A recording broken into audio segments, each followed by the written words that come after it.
Hey guys, Loco88 here, back with some more Rust. Now in today's video what I'm going to be doing is giving you some information about the latest update which has come to Rust, which is update 59.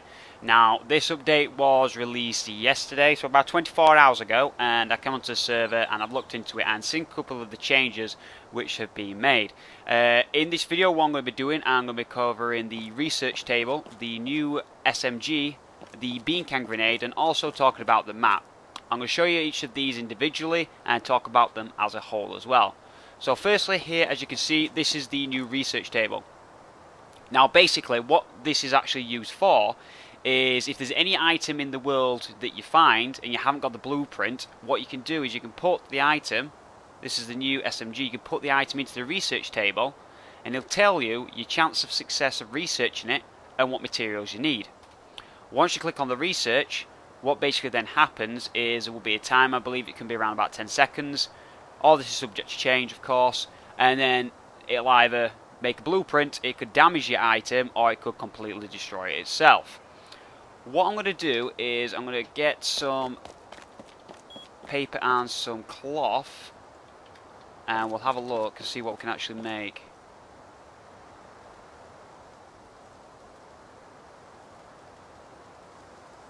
Right. Now see if we can have enough materials for this. So we've put in one of these SMGs. Now 28% chance of completing to get this done because it's slightly damaged. I believe that'll be the case. We'll check it with another one.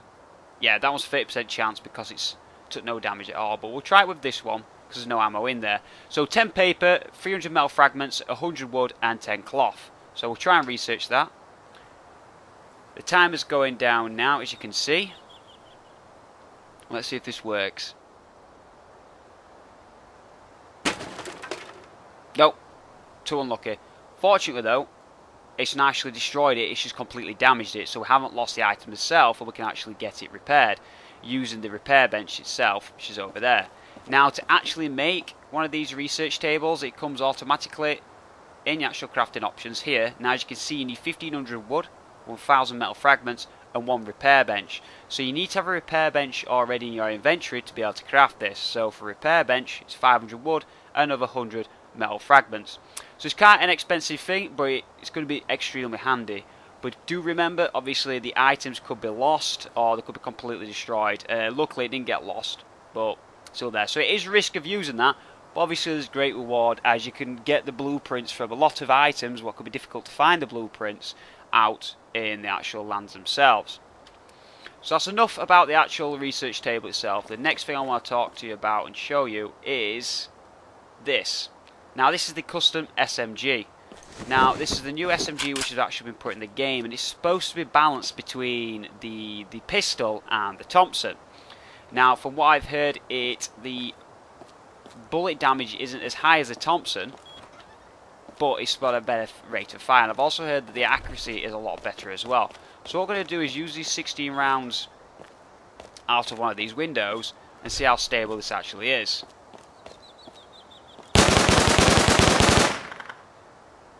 Pretty great. Fire rate is quite high, the recoil isn't too bad at all. It's a decent little weapon, but it fits in nice with the game. It's something, it's a step up from the actual pistol itself, but it's not gaining too much high powered weapons. Well, we're actually talking about weapons as well. I believe in this update as well that the bows have been nerfed, so the actual bow and arrow, sorry, so when you actually fire them, it's got a bigger dip, and it also doesn't do as much damage, because at one stage it was doing like 3 times more damage than a bullet from a pistol, and they've obviously rebalanced that. So at the moment I don't have actually a blueprint for this. I assume it's similar to make it as the Thompson, but I can't be 100% sure or show you at this time as I don't actually have that blueprint. The last thing I'm going to actually show you here is the Beancan grenade. Now this is a new thing that's been added. Apparently it is a bit, according to the information, an unreliable crap explosive device. Now this is what it actually looks like in inventory. Once again, I'm unsure what you actually need to be able to create this. Let's see if we can find out. So we need 50 gunpowder. Let's see if we've got any gunpowder. Plenty of gunpowder. Right, let's try see if we can do this. 10 seconds once again.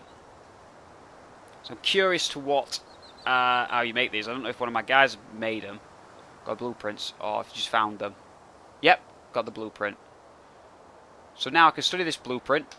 It goes as a normal blueprint in your inventory. You can move over to your inventory if you wish to, just like any other blueprint you would find in the game. Now we'll have a look at the weapons themselves. So see, to make a Beancan grenade you need 20 metal fragments and 50 gunpowder. So what I'm going to do is just get the fragments I need and show you how that's actually made. So now I've got the items I need necessary to be able to make one. All I'm just going to do is go to the weapons option now of the blueprint. So 50 gunpowder, 20 metal fragments. Okay, they're created. And there we have it, Beancan grenade.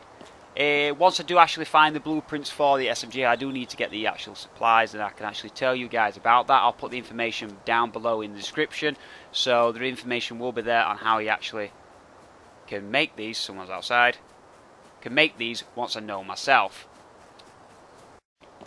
Now, last thing that I want to actually show you today is the new in-game map. Now, the map was actually in-game previously, but wasn't working. A lot of times you would have to use the actually use the online map in either on another monitor, or tab out and check that out, which obviously could be a bit inconvenient.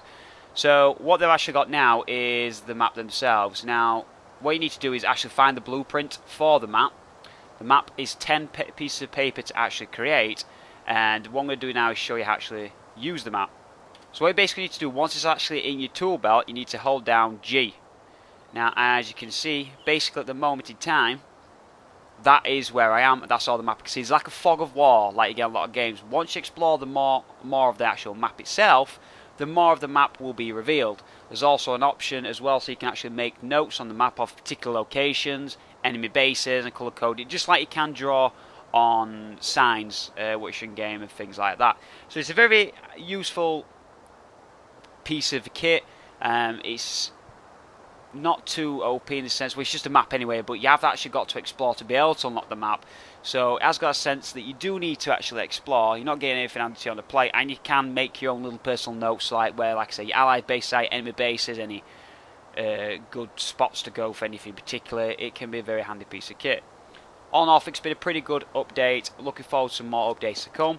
If you want to see some more updates, do let me know in the comments below, and I'll try and bring a video every time an update is released if there's anything there insignificant.